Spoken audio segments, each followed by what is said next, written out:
Hello, and welcome to this overview on breathing space. This presentation is in two parts. This is the first of two videos. There are accompanying notes to these videos which provide more detail, and you are urged to obtain a copy of these for future reference. Please note that this is only an overview of the basic rules and regulations as we understand them to be as at the end of January 2021. Nearer the commencement date, once we know more about the day-to-day practicalities and how the system functionality will work, we will provide additional training. But for now, hopefully this overview will be of some help to you. Introduction.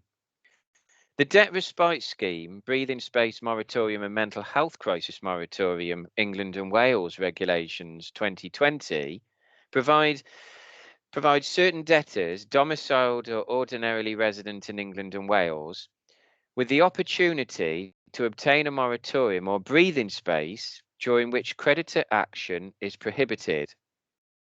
This is to allow debtors to engage with a debt advisor in order to seek a sustainable solution to their debt problems with their creditors. This only applies in England and Wales. There will be two types of moratorium: the breathing space moratorium and also a mental health crisis moratorium for those debtors who are receiving mental health crisis treatment. Please note that the regulations are not specific to local government and apply to any organisation which collects debts such as financial institutions, utilities and private companies.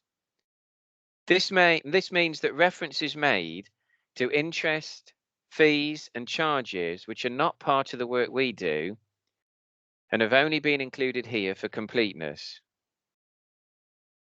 When will this take effect? The regulations come into force on the 4th of May 2021. What is the process?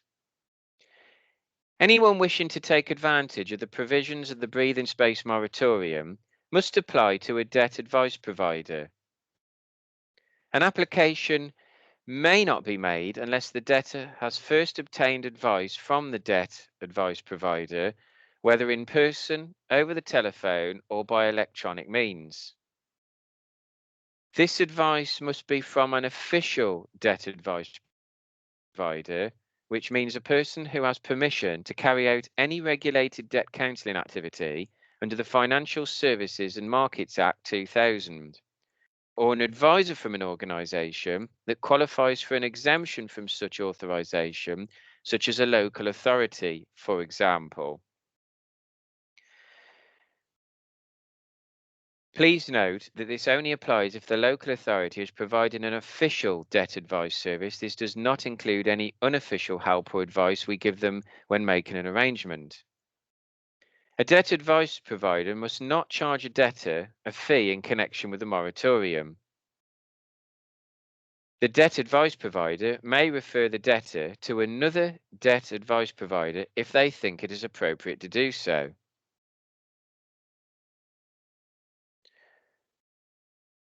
When considering whether a breathing space moratorium ought to apply, the debt advice provider must assess whether the debtor satisfies all of the following criteria: that the debtor is an individual, they owe a qualifying debt to a creditor, is domiciled or ordinarily resident in England or Wales, is not subject to a debt relief order, is not subject to an interim order or individual voluntary arrangement, is not an undischarged bankrupt, is not subject to another breathing space moratorium, and if they ever have been, it ended more than 12 months prior to this application, and is not subject to a mental health crisis moratorium. The debt advice provider has to be satisfied that a breathing space moratorium would be appropriate. To do this, they must consider whether The debtor has sufficient funds or income to discharge or liquidate his debts as they fall due. It would benefit the debtor to enter into a debt solution, such as bankruptcy, an individual voluntary arrangement, or a debt management plan. The debtor may be eligible to enter into a debt solution during a moratorium or as soon as reasonably practicable after the moratorium ends.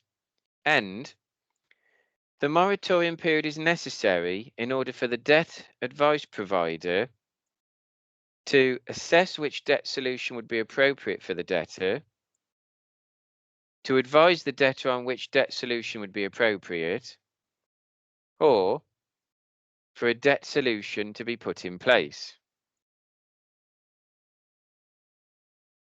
If the debt advice provider is satisfied that a breathing space moratorium is appropriate, the advisor must, by the end of the following business day, provide a notification that they have accepted the referral to the Secretary of State, the debtor, or the debtor's nominated point of contact, if applicable. The notification is confirmation that the debtor meets the eligibility criteria and all the conditions are met. The Secretary of State must, by the end of the following business day, send a notification of the referral to those creditors and agents whose contact details have been provided. The Secretary of State will also make an entry on the register he keeps.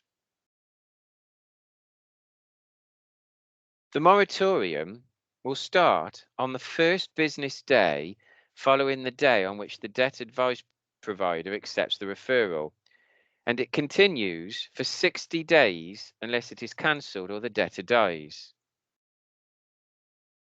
A debtor is excluded from accessing a breathing space moratorium if that debtor has received one in the previous 12 months. What protections exist? During the period of the breathing space moratorium, a creditor is prevented from taking any steps to require the debtor to pay interest that accrues on a moratorium debt during a moratorium period. For secure debts, this applies only to interest that accrues on any arrears during the moratorium and not the interest on ongoing liabilities. Require the debtor to pay fees, penalties, or charges in relation to a moratorium debt that accrue during a moratorium period. Take any enforcement action in respect of a moratorium debt, unless a court or tribunal orders otherwise. Contact a debtor for the purpose of enforcement of a moratorium debt, or instruct an agent to take any of the actions mentioned above. But what does enforcement action include? It includes taking a step to collect a debt, starting legal proceedings, presenting a bankruptcy petition, applying for a judgment, enforcing a judgment, obtaining a warrant, taking control of a property or goods, initiating committal to prison proceedings. After the end of the moratorium, a creditor or their agent must not require the debtor to pay interest, fees, penalties, or charges that accrued during the moratorium, or treat the non-payment during the moratorium of interest, fees, penalties, or charges as a default by the debtor. Additionally, creditors are barred from the retrospective application of interest and charges should a debtor leave the breathing space moratorium without entering a debt solution.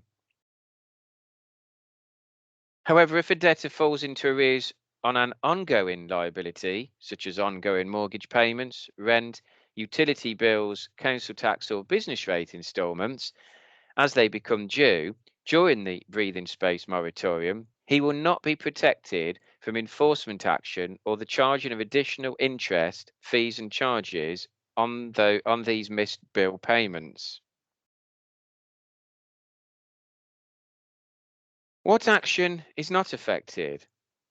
The following action can continue as normal. Charging orders that were made prior to the moratorium. An attachment of earnings order made before the start of the moratorium. A deduction of earnings for overpayment of benefits. A debtor's universal credit paid wholly or in part to a third party under Regulation 60 of and Schedule 6 and 7 of the Universal Credit, Personal Independence Payment, Job Seekers Allowance, and Employment and Support Allowance Claims and Payments Regulations 2013. Timescales.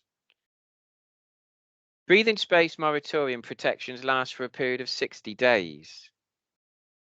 It will only end earlier if the debtor dies or it is cancelled. As noted above, already, debtors may not access a breathing space moratorium if they have entered a breathing space moratorium in the previous 12 months. Unless it ends earlier because of death or cancellation, on the day that the moratorium officially ends, the Secretary of State must amend his register and send notification of it ending to each creditor and agent who received the initial commencement notification. Other than death or early cancellation, if the official end date would be a Saturday, Sunday, or bank holiday, the Secretary of State must send the notification on the next business day after the moratorium has ended. Midway review. No earlier than 25 days and no later than 35 days after the commencement of the moratorium, the debt advice provider will have to provide a midway review to ensure that the debtor is continuing to comply with the ongoing eligibility requirements. The debt advice provider must cancel the breathing space moratorium if he decides that the debtor has failed to comply with any of the debtor obligations, or a debt solution has been put in place in respect of all the moratorium debts, or the debt advice provider is unable to contact the debtor, possibly due to the unavailability of the debtor.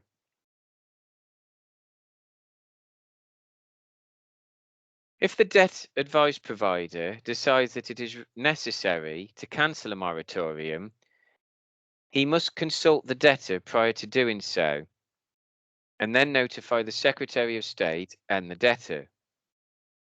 The Secretary of State, on receiving this, must then amend his register and send a notification to all of the creditors by the end of the following business day. Notifications sent to creditors must state the reason for the cancellation and specify the date it takes effect. The cancellation takes effect on the day following the day on which the Secretary of State amends his register. Creditor notifications. In the legislation and in these notes and in this presentation, reference is made to the Secretary of State. In practice, this role will be administered by the Insolvency Service. It is proposed that entries and exits of debtors to and from a breathing space moratorium will be recorded through an Insolvency Service run central portal, which will be populated with information supplied by the debt advice provider. Creditors will be informed through this service of any entries and exits.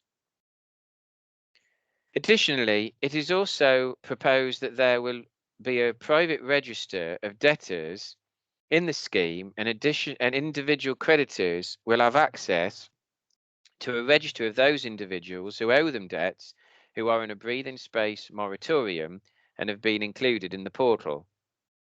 However, creditors will not be able to access details of other debtors on this register. At the time of writing, though, it is unclear as to how the portal will work, but it is understood that the Insolvency Service will be producing a video on the operation of it. So watch this space.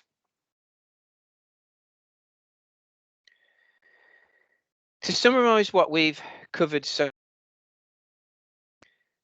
certain debtors can apply for a breathing space moratorium, during which time creditor action is prohibited. There are two types of moratorium: a breathing space moratorium and a mental health crisis moratorium. The regulations come into force on the 4th of May 2021. The debtor must apply via an official debt advice provider who considers whether the debtor meets the relevant criteria. Where eligible, the debt advice provider issues a notification to the Secretary of State and the debtor. The moratorium starts the day after the referral is accepted and continues for a maximum of 60 days. During those 60 days, creditors are not permitted to charge fees or take enforcement action.